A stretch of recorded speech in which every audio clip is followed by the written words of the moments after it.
Radio UNAM y el Programa Universitario de Bioética presentan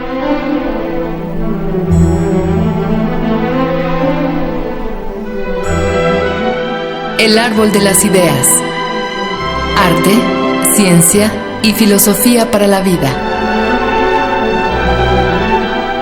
Con Paulina Rivero Weber.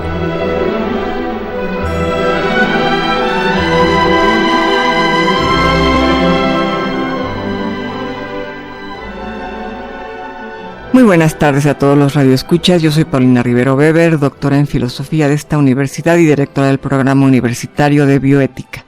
Nos da mucho gusto que nos acompañen en esta emisión de El Árbol de las Ideas que transmitimos para ustedes. En esta ocasión contamos con la presencia del doctor Jorge Linares Salgado, director de la Facultad de Filosofía y Letras, para hablar de la ética de la tierra y de su creador, Aldo Leopold. Pero antes escucharemos esta breve cápsula preparada por el Programa Universitario de Bioética para ustedes. Si la Tierra pudiera hablar, ¿qué contaría? ¿Cuáles serían las cúspides históricas vistas desde los ojos de barro de la Tierra oscura? ¿Cuáles sus crisis, sus imperios? ¿Cuáles las épicas batallas de la naturaleza? ¿Quiénes sus ganadores y perdedores? Conquistados y conquistadores. La historia de la Tierra sería otra. Sus eventos serían 1000 veces más complejos y maravillosos. La historia humana nos parecería ridícula frente a la del planeta, sus millones de años y sus epopeyas estratificadas entre capas de roca y tierra. Hoy en día, la relación de los seres humanos con la naturaleza es completamente antropocéntrica. El ser humano se coloca a sí mismo en el centro del entramado de la vida y devalúa todo lo que no es humano. Desafortunadamente, ahora los ecosistemas han sido devastados y las consecuencias las viviremos todas las poblaciones del planeta por igual. Ante ese panorama, el ecólogo norteamericano Aldo Leopold comenzó a luchar por lo que él llamó la ética de la tierra. Enardecidamente insistió en la necesidad de una ética que se ocupara de la relación del hombre con la tierra, los animales y las plantas. Además, Leopold criticó el hecho de que la tierra fuera tratada como propiedad. Nuestra relación con ella es estrictamente económica y conlleva muchos privilegios, pero ninguna obligación. Para Aldo Leopold, el medio ambiente es un ser independiente con derechos propios. Su obra es una invitación a repensar nuestra relación con el planeta. De cambiar a esta perspectiva, se haría audible la voz de la tierra y podríamos escuchar su historia. En palabras de Leopold: la evolución de una ética de la tierra es un proceso tanto intelectual como emocional. La conservación está cimentada sobre buenas intenciones que han probado ser inútiles o incluso peligrosas porque están desprovistas de una comprensión crítica de la tierra o de su uso económico.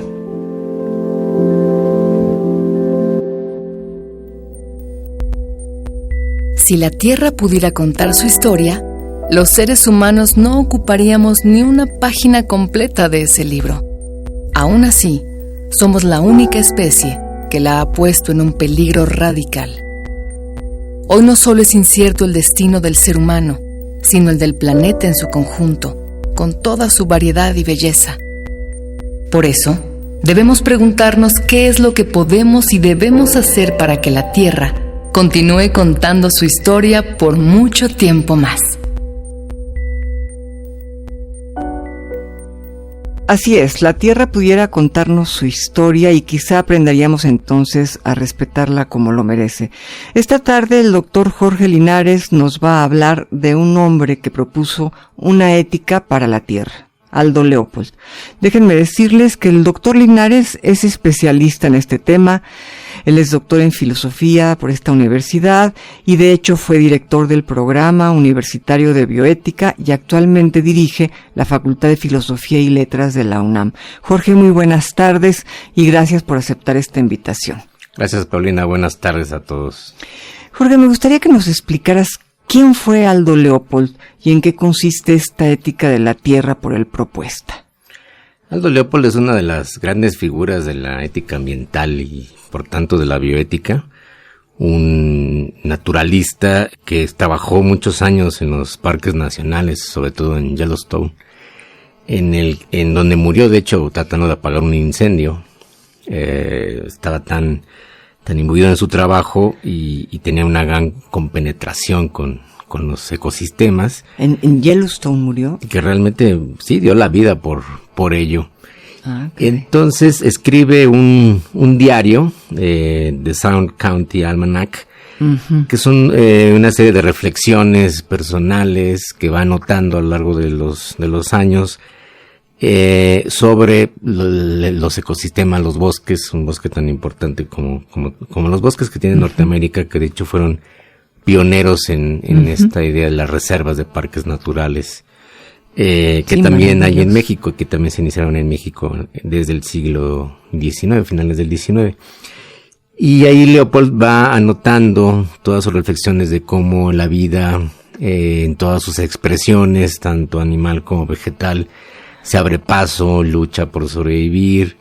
Entonces es una especie de diario. Es un diario que yo diría tiene casi una inspiración bergsoniana para los que han leído a Henri Bergson y para los que no deberían leerlo. Bueno, pero explícanos. Evolución creadora, donde Bergson plantea que hay una especie de impulso vital que está latiendo en todos los seres vivos, y creo que las reflexiones de Leopold van mucho por ahí, de notar cómo la vida lucha todo el tiempo, se abre paso, está siempre resistiendo a la materia y al tiempo. Y al final de esos diarios hay un pequeño capítulo, en realidad es pequeño, que se llama The Land Ethics, la ética de la tierra. Leopold plantea ahí que como parte de la evolución de la vida, de la evolución biológica, cree que la ética surgió como el grado de conciencia, digamos, de la propia vida para autolimitarse, autocontenerse y, digamos, modularse. De la propia vida. De la propia vida, no de la vida del ser humano. Sobre todo en el siglo XIX y también principios del XX, que es la época en donde realmente es más su época, hay esta idea de la vida como un impulso incontenible.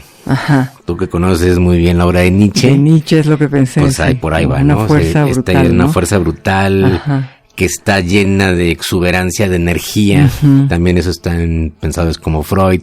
Claro. Cuando habla de los impulsos, ¿no? Por ejemplo, sexuales. Claro. O los impulsos tanáticos y eróticos al mismo tiempo son igualmente descontrolados.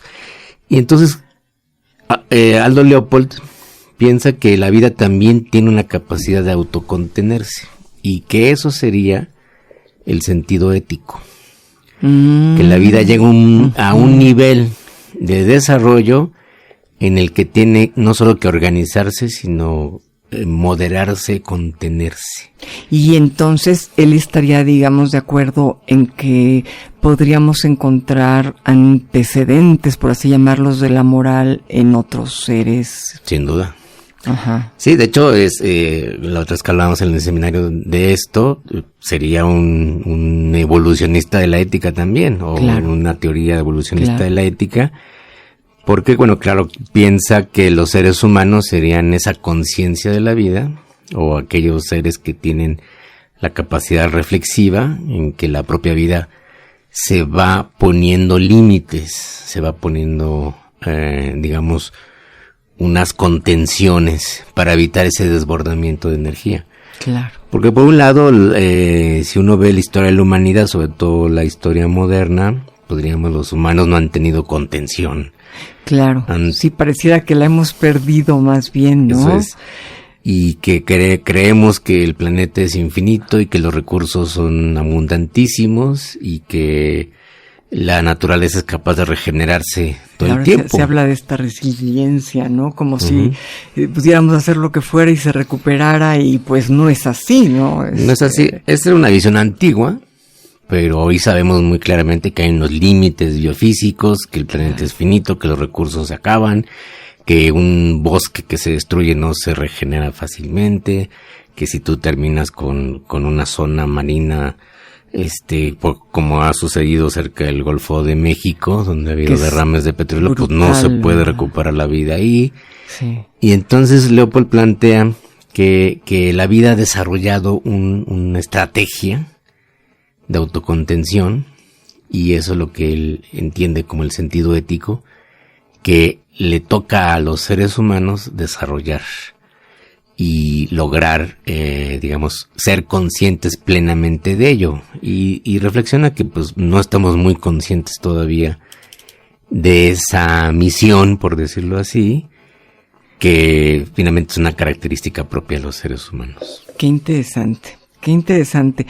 Vamos a escuchar una breve reflexión sobre esto que nos estás diciendo, sobre esto que nos estás platicando en cuanto a las alteraciones del medio ambiente, y regresamos con el doctor Jorge Linares.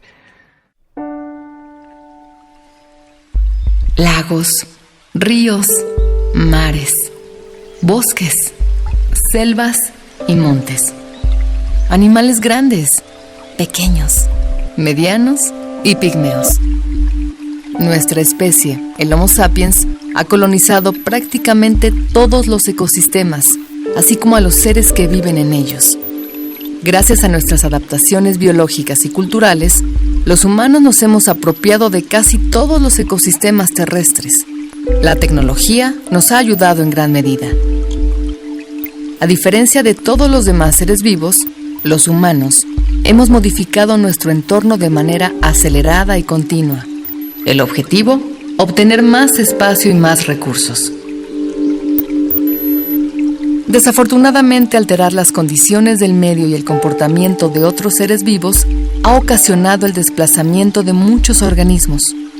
Esto nos ha llevado a una crisis ecológica que ha comenzado a amenazar con alterar drásticamente el planeta. Las especies en peligro de extinción son muchas, y de no lograr revertir este proceso, estaríamos acabando en una fracción de segundo con algo que a la Tierra le tomó siglos realizar. Sin embargo, todavía hay tiempo de salvar nuestro único hogar, el maravilloso planeta azul. Juntos lo podemos lograr. ¿Y lo podremos lograr, Jorge? ¿Crees que la situación en nuestro planeta encuentre una salida positiva, o cómo te imaginas tú el futuro? Digamos, catastróficamente, o lo vamos a lograr. Bueno, yo estoy de alguna manera entrenado a pensar catastróficamente. ¿Por qué? No sé si por afición y por entrenamiento filosófico, pero desde luego la situación no es nada fácil. Claro. Se va enredando. Cada día y cada año que pasa en el que la humanidad no puede resolver los problemas de la crisis ecológica global, lo estamos viendo, fenómenos meteorológicos que por un lado son perfectamente normales, como los huracanes, pero que tienen una intensidad cada vez mayor. Mayor, claro. Y esa es la gran diferencia que mucha gente todavía no entiende. Claro. Y que lo que ocasionan, los daños que ocasionan son considerablemente mayores que lo que eran antes, ¿no? Sí, y esto va a ir creciendo. Entonces, como decía, cada día y cada año que pasa que no resolvemos, se va complicando el problema. Desde luego podemos llegar a un punto de extrema complicación. No sabemos si estamos en ese punto, pero sí sabemos que el ritmo de desarrollo, de consumo y de contaminación aceleran todos estos procesos. Entonces, cada día es más difícil.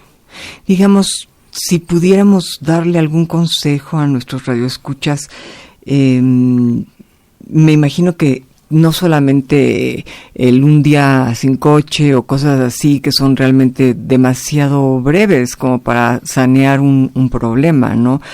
Tengo entendido que la cuestión del ganado vacuno tiene una fuerte responsabilidad en torno a la contaminación, ¿no? Global, digamos, ¿no?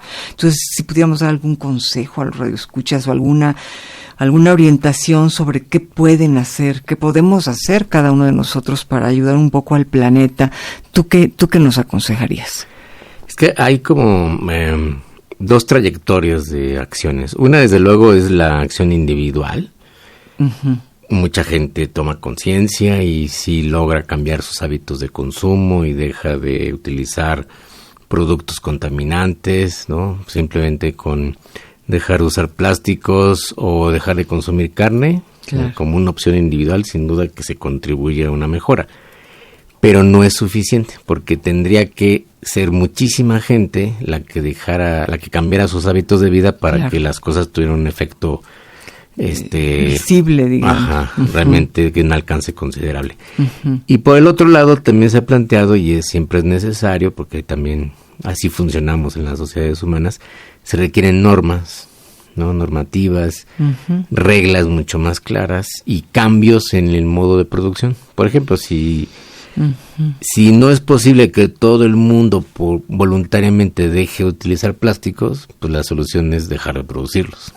Exactamente. Y sustituirlos con otra cosa, ¿no? Exactamente, que es un poco lo mismo con la carne, ¿no? Exacto. Si no podemos convencer a la gente de que la contaminación por la industria cárnica es tremenda, una política alimentaria que cambiar radicalmente. Ahora, eso suelen ser medidas antipopulares, claro, que son muy costosas para los estados y los gobiernos. A nivel político. A nivel político. De hecho, Hans Jonas lo planteaba en su libro El principio de responsabilidad. Dice, no quedará más remedio, fíjate, se ponía también catastrófico, que una especie de dictadura ambiental.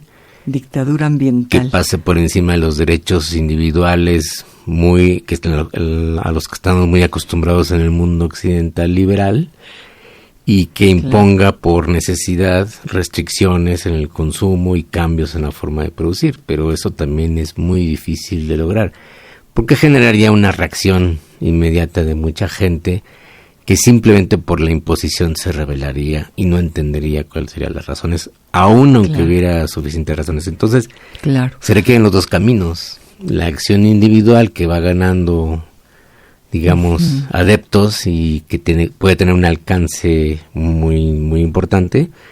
Y por otro lado, las normas, las reglas y sobre todo los cambios en el método de producción. Y quizá aquí sea donde la educación juegue un papel fundamental, ¿no? Si logramos educar sobre todo a nuestros políticos, si logramos hacer que ellos tomen conciencia de que todo esto está sucediendo y que lo dejen de ver como una amenaza a futuro, ¿no? Que esa es un poco la idea, que es algo que va a suceder dentro de mucho tiempo, cuando ya está acá, ¿no?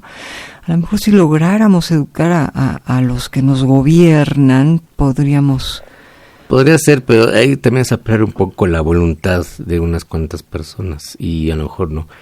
Mira, yo, por ejemplo, plantearía un símil. ¿Cómo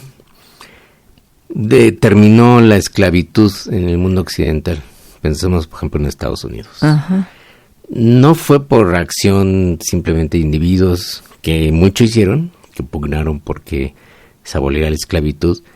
No fue solo por una decisión estatal de abolir legalmente, que causó una guerra civil, ¿no? Exactamente. Sino fue por un cambio técnico productivo.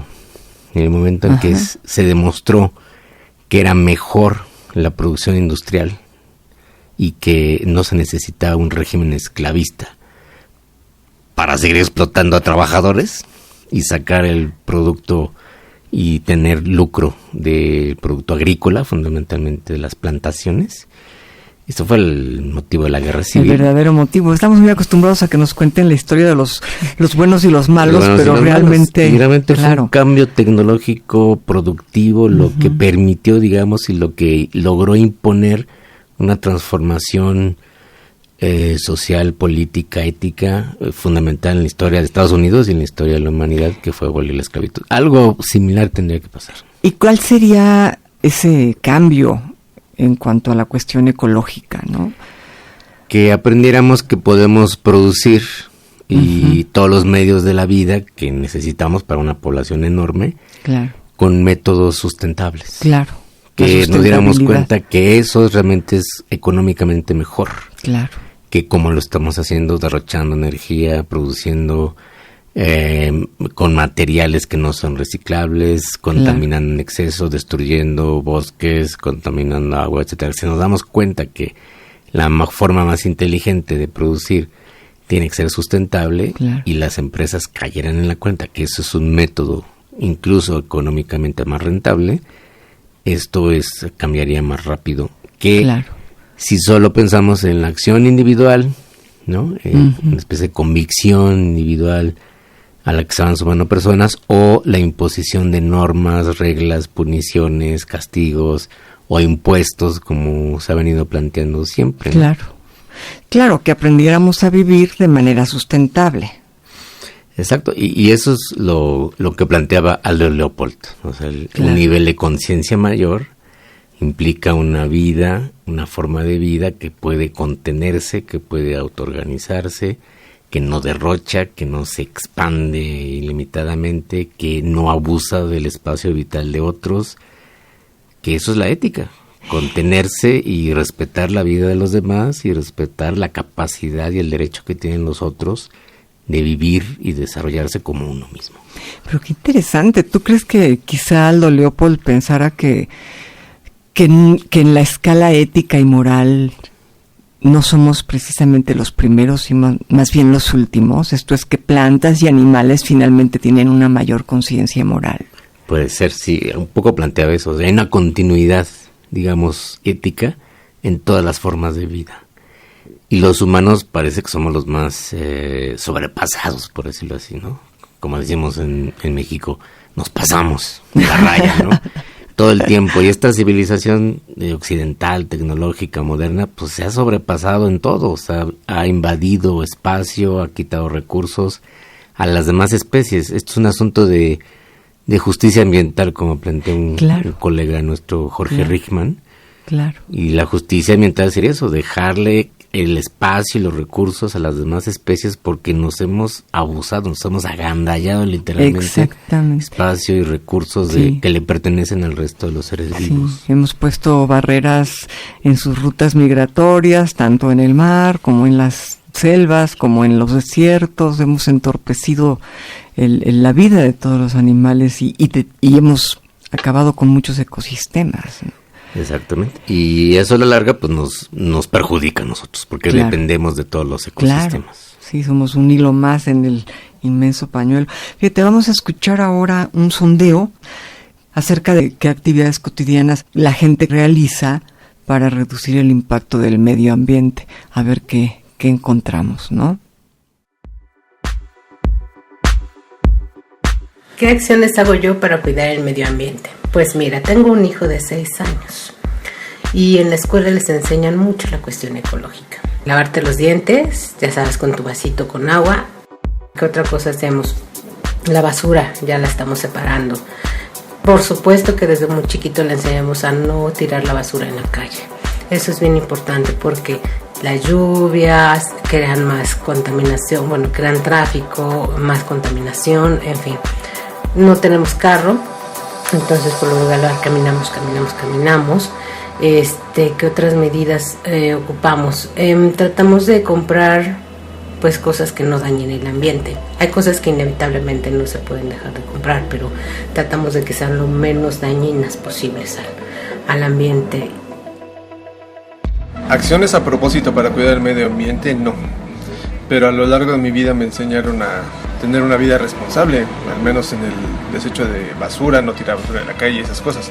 Pero me parece que son conductas normales que deberíamos tener todos y no conductas extraordinarias que vayas resaltando por la vida. Yo no tiro basura, yo no desperdicio el agua. Más bien son cosas que deberíamos tener como cotidianas. ¿Qué acciones llevo a cabo en mi vida cotidiana para cuidar el medio ambiente? Bueno, hago lo posible por separar la basura, aunque en muchas ocasiones me he dado cuenta de que es algo fútil porque el basurero siempre las termina revolviendo al final y cree que no nos damos cuenta, pero bueno.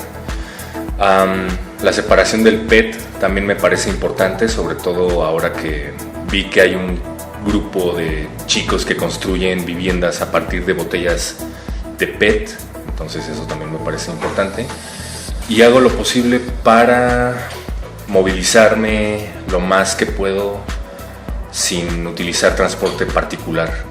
Soy fan de moverme a donde pueda, siempre a través del transporte público o caminando. Trato de separar mi basura con constancia, trato de no consumir tantas cosas, comida chatarra y demás. No fumo, no conduzco, no tengo automóvil. ¿Qué más? El agua también. Me pongo un poco histérica cuando tiran el agua. Eso me preocupa mucho. Pues fíjate que interesante, Jorge. Yo creo que todas estas reflexiones, ojalá nuestros radioescuchas las tomen muy en serio, porque finalmente pues se trata de aprender, ¿verdad? Se trata de aprender a salir adelante como habitantes que somos de un planeta, ¿no? Yo quiero agradecerte tu presencia, Jorge. Ha sido una charla muy interesante y pues a nombre del programa Universitario de Bioética que tú fundaste, queremos darte las gracias por haber estado con nosotros. No, muy al contrario, yo te agradezco mucho esta oportunidad y esperemos que haya otras tantas para platicar otros temas con muchísimo muy gusto, importantes, Jorge, en la bioética. Y la próxima semana los esperamos para charlar sobre eutanasia con una mujer que desde mi perspectiva ya es un referente indispensable para hablar de este tema, la doctora Asunción Álvarez. Los esperamos, como ustedes saben, el próximo miércoles. Por último, queremos agradecer la producción de Marco Lupián, así como con Susana Trejo en controles técnicos y la voz de Gisela Ramírez. Agradecemos también la participación en el guión de Andrea Romaní, Janik Rojas, Andrea González y Ángeles Cancino. Se despide de ustedes a nombre de todo el Programa Universitario de Bioética, una servidora, Paulina Rivero Weber.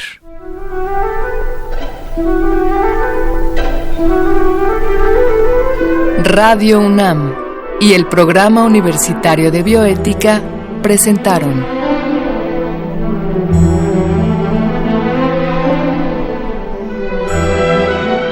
El Árbol de las Ideas.